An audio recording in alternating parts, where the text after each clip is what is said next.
mutane ne uku suka zo gurin annabi, suka taho da suka zo ɗaya mun sha faɗa hadisin nan, ya zo kusa da shugaba ya zauna, ɗaya kuma ya koma baya, alama yana jin nauyin zuwa kusa da annabi, ɗaya kuma ya tafiyarsa.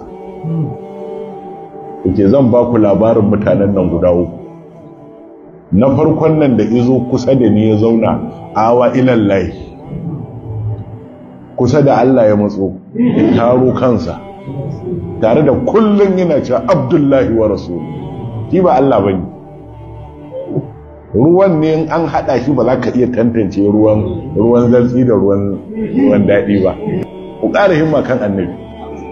Sai shugaba ya ce wannan da kuka ga ya matso a hadisin sai ce awa ilallahi, ya ƙara kansa ne gun Allah, fa awahu Allah.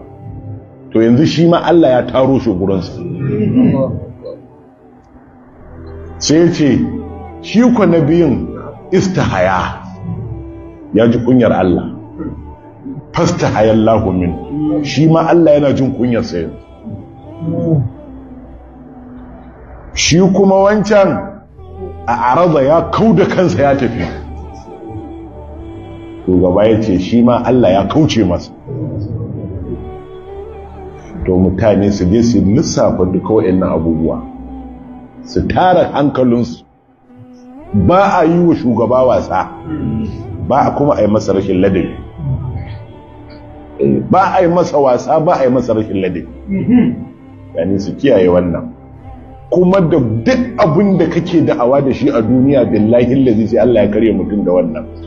Ba wai karatu ina ruwan Allah da karatunka, bayan ce maka ma yake yi wa ma utitu min ilmi illa qalila, kayi min tutiyar ilimi ga annabi a gabana, wanda nace wa Allah maka malam da kunta alam wa kana fadlullahi alayka azima, kai na gaya ma haka. Mutane da da'awar wai karatu, da'awar wai ba aqida ba annabi. Annabi shine ainin abin da kudurin zuciya Allah yake so ya buɗa ya gani a ciki.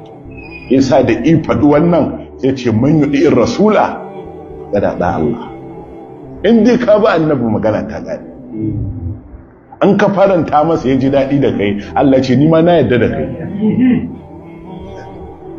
An ka ɓata mar, Allah ya ce wallahi ba zan karɓa ba ni ma. Ban karɓa ba. Amma dai ana tafi a hankali, kuma hanyar da aka kora mutanen ba ikhtiyariya ba ce, ba zaɓi ake yi ba, inda i kora kowa sai ya shiga dole. To don haka dole za ka je ka ga waye shugaba, za ka san shi. Ranar da mutum ya dinga ya wailata laitani lam attakis fulanan khalila, laqad adallani an zikiri, ya raba ni da annabi ba da irja'ani, bayan ga shugaban ina gani